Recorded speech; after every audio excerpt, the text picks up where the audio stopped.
ये होते उसको तो आपके साथ रहता। इसलिए ये भागवत जीने की शैली सिखाती है।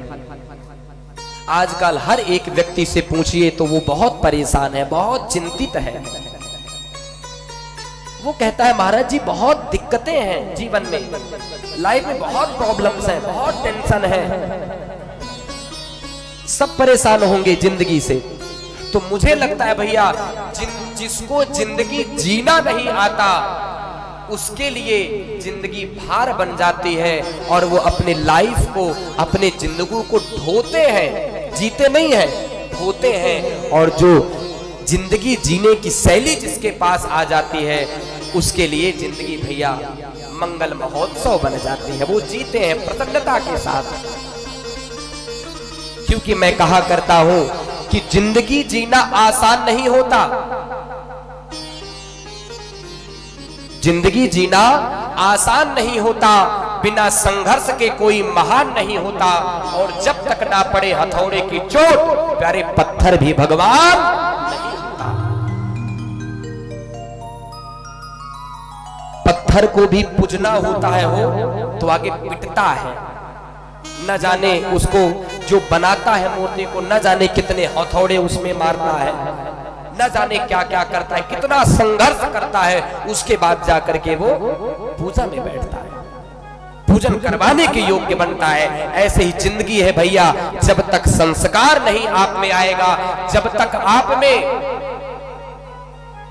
आप संघर्ष जब तक नहीं करेंगे तब तक जिंदगी जीने का आपको कोई अधिकार ही नहीं है।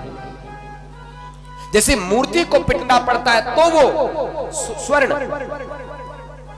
स्वर्ण तो बिस्किट की तरह होता है, परंतु आपने जो गले पे धारण किया है, कान में धारण किया है, नाक में धारण किया है, हाथ में धारण किया है, सोने को कोई मोड़ सकता है क्या? मैं बिस्किट ले आके दे दूं सोने का और कोई मोड़ लेगा क्या? नहीं मोड़ पाएगा। परंतु उसको आकार कैसे मिला? बोले भैया सुनार के पास जाता है, सुनार पीट पीट के ठोक ठोक करके उसको आकार दे देता है। वही काम भागवत करती है। आप भागवत पांडाल में आइए, व्यास जी जो हैं कथा सुना सुना करके आपके हृदय में अभी तक काम रस भरा हुआ है, और जब आप इस भागवत पांडाल में बैठ जाएंगे तो आपके पास राम रस भर जाएगा, राम रस से परिपूर्ण हो जाएंगे आप। इसलिए संघर्ष करिए। छोटी छोटी बात को लेकर के हम सर पकड़ करके बैठ जाते हैं। राम कृष्ण से सीखिए।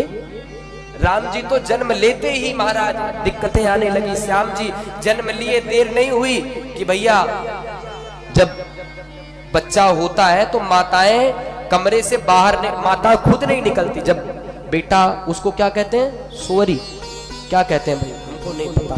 जब बच्चा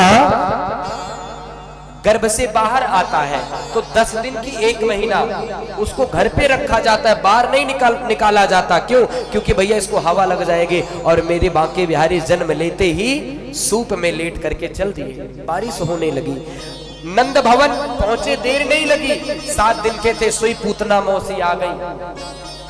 अघासुर आया, बकासुर आया, मथुरा चले गए, कंस को मारे, जरासंध का सामना किए। गुरुदेव के यहाँ आए तो गुरुदेव के यहाँ भी शांति नहीं। बोले गुरु माता ने कह दिया जाओ बेटा मेरे पुत्र को ले आओ। उनमें परेशान। द्वारिका में आए तो द्वारिका में भी एक विवाह बेचारे का, ठाकुर जी का, हमारे प्यारे प्रियतम प्रभु का एक भी विवाह शांति से नहीं हुआ। सब में खटपट हुई, युद्ध हुआ, तब उसके बाद जाकर विवाह हुआ। आप बताइए, आप उतना संघर्ष कर रहे हैं? आप में उतना संघर्ष है? रामकृष्ण जपने से कुछ नहीं होगा, राम राम जपने से कुछ नहीं होगा हो। उनका चरित्र को उतारिए, जैसे उन्होंने जिया है, उनके पद चिन्हों पे चलना ही उनकी भक्ति है।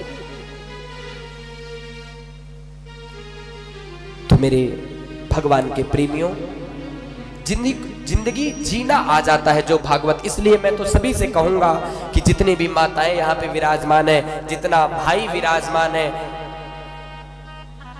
भैया जितने भी विराजमान है, सब अपने पुत्रों को लेकर के आवे और यहाँ तो स्वयं हम भी कुछ नहीं जानते, बोल नहीं पाते, परंतु हम तो एक बांस बन करके बैठते हैं। हो बांस जानते हैं, बांस बंसी जिसे कहते हैं, हम बंसी बन करके यहाँ पे बैठ जाते हैं, परंतु इसमें फूंक मारने के लिए मेरे बांके बिहारी वृंदावन से चल करके आते हैं। तो यहाँ पे व्यक्ति कुछ बोल नहीं सकता, जो बांके बिहारी बुलवाते हैं वही व्यास बोलता है।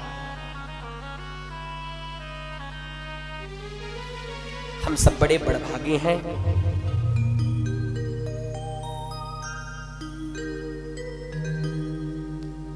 मैं कह रहा था सत्य, सत्य का आश्रय लेना चाहिए। दूसरी बात आई चित्त। चित्त क्या है? चित्त का मतलब मन भी होता है और प्रकाश भी होता है। भगवान सत्य स्वरूप है। भगवान चित्त अर्थात मन अर्थात आत्मा अर्थात प्रकाश स्वरूप है भगवान। आपके अंदर भगवान बैठे हैं आत्मा के रूप में। सब नाशवान है, जो आप सामान ले आएंगे उसका भी नाश है, वो भी नष्ट हो जाएगा। पेड़ आएगा, पेड़ भी नष्ट हो जाएगा। आप आए हैं, आपका भी जाना सुनिश्चित है, परंतु जो इस मृत्यु लोक में है उसका जाना सुनिश्चित है। परंतु सत्य एक ऐसी चीज है जो कि द्वापर, त्रेता, सतयुग, कलयुग सब में व्याप्तमान है, और आत्मा भी सतयुग, द्वापर, त्रेता, कलयुग में व्याप्तमान है। क्योंकि आत्मा नहीं होगी तो आप बोल नहीं पाएंगे। ये जो बोल रहा है वो क्या है? वो आत्मा है। और यही जब निकल के चला जाता है तो हमको लोग लाश मान लेते हैं, हमको छूना भी सही नहीं समझते। तो परमात्मा जो अंदर बसा बैठा है वही भगवान है। हमें प्रकाश की जरूरत पड़ती है। अभी लाइट चली जाए हमारा कोई कार्य नहीं हो पाएगा। हम प्रकाश के बिना अधूरे हैं। हमें रात्रि में जाना है तो हम टॉर्च का सहारा लेंगे, लेकिन वो परमात्मा, वो भगवान को किसी से कोई प्रकाश लेने की आवश्यकता नहीं है। स्वयं प्रकाशमान है।